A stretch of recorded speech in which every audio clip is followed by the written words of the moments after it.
دوستان محترم، حضرت ابو ذر غفاری رضی اللہ تعالیٰ عنہ کا زہد و تقوی، آپ کے زہد و تقوی کے متعلق یہ آتا ہے کہ آپ زہد و تقوی کے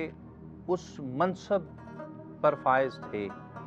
ایک مرتبہ ایک صحابی حضرت ابو ذر غفاری رضی اللہ تعالیٰ عنہ کے گھر تشریف لے کے آئے، تو وہ اپنے گھر کے چاروں اطراف دیکھنے لگے کہ کوئی ساز و سامان نہیں ہے، نہ بیٹھنے کے لیے چارپائی،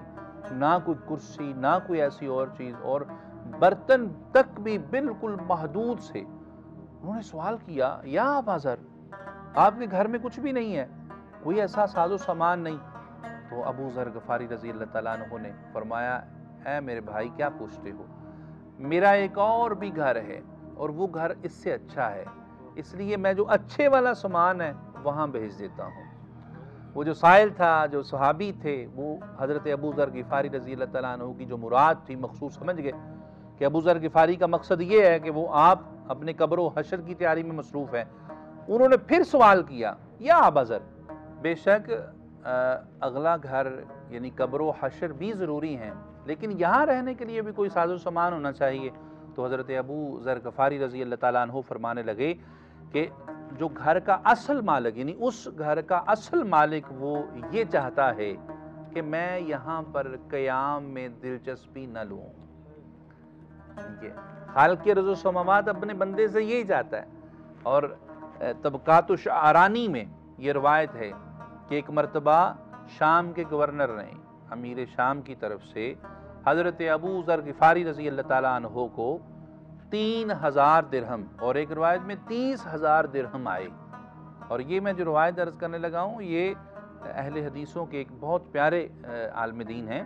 علامہ محمود احمد غضنفر صاحب، ان کی کتاب ہے صحابہ اکرام کے درخشاں پہلو، اس میں یہ روایت درج ہے۔ اور دوسرا حوالہ اس کا طبقات الشعرانی، اس میں یہ روایت ہے کہ امیر شام کی طرف سے 3000 درہم یا 20,000 درہم حضرت ابو ذر غفاری رضی اللہ تعالیٰ عنہ کے پاس آئے، اس لیے کہ یا ابا ذر، اسے اپنی ذاتی زندگی میں استعمال کر لیجئے، کیونکہ معذاللہ آپ کے حالات نہیں ٹھیک، آپ اسے اپنی ذاتی زندگی میں استعمال کر لیجئے۔ چونکہ ابا ذر نے ساری زندگی اہل بیت علیہم السلام کے دروازے پہ گزاری تھی، وہ جانتے تھے کہ اصل دولت کیا ہے، اصل درہم کسے کہتے ہیں، اصل دینار کیا ہیں۔ حضرت ابو ذر غفاری رضی اللہ تعالیٰ عنہ نے وہ دینار اور درہم واپس کرتے ہوئے صرف یہ جملہ فرمایا